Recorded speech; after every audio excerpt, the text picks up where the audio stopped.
I just want to say, just look at a map. Yeah.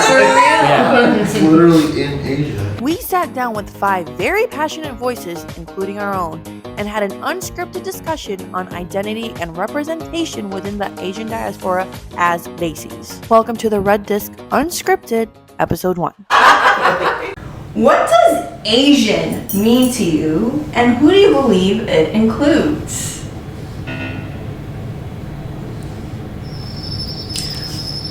Anyone? If not, I got things to say.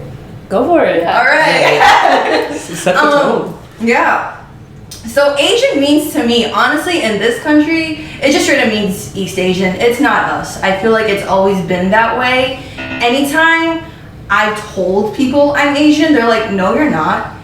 All my 28 years, I have never felt Asian in this country because of media representation naturally, right? We're not really there. But also because of East Asian peers, to be very honest with you. Like, I've had an East Asian friend group in high school, and they were like, nah, you're not Asian. And I'm like, okay, great. Well, that's because, like, nobody knows what to categorize us. Yeah. As per, like, what's considered, like, the racial groups that, like, the colonial West has determined. Yeah. You know what I mean? Yeah. So it's like, that's why, like, not even other Asian people are going to consider us Asian. Yeah. Because it's just, like, so up in the air. And we're, like, it's like Fez syndrome from that 70s show. Yeah. It's just like, we don't know what you are, but you're not white. Yeah. So, and then they just kind of leave it at that. And it's not just coming from white people, it's coming from, like, everybody that's not Desi, I feel. Yeah. I think that question's kind of changed over time because even Southeast Asians, for example, weren't really considered Asian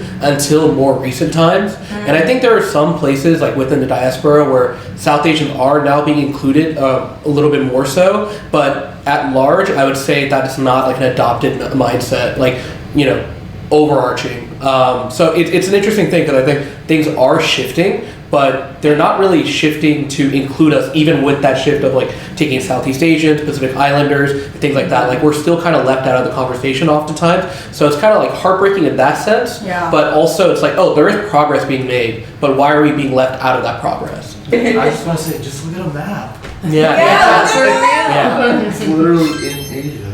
Yeah. That used to be like my argument. People would be like, you're not Asian. It's like, okay, well, where is Bangladesh? It's literally in Asia. But it's like, who drew the map? Right, Who drew the map? So it's like, why are you mad at us for like considering ourselves Asian when that's just like the cards we were dealt? Yeah. And furthermore, like in the UK, like Indians, Pakistanis, Bangladeshis in the UK are considered, that's their Asian. Yes. Yeah. Because like that to them, that's like the standard of Asianness. Whereas for in the United States, and I actually don't know about Canada, but We know nothing about Canada. We know nothing about Sorry, mate. Sorry. Same with Australia too. Like, do they consider us Asia there? Are there Desi people in Australia? Comment below. If you're a Desi Are person there? in Australia? Yeah, I'm sure there are. There's a billions of us spread everywhere. But middle of Antarctica, there's one like uncle. Ice fishing. With his frozen shot.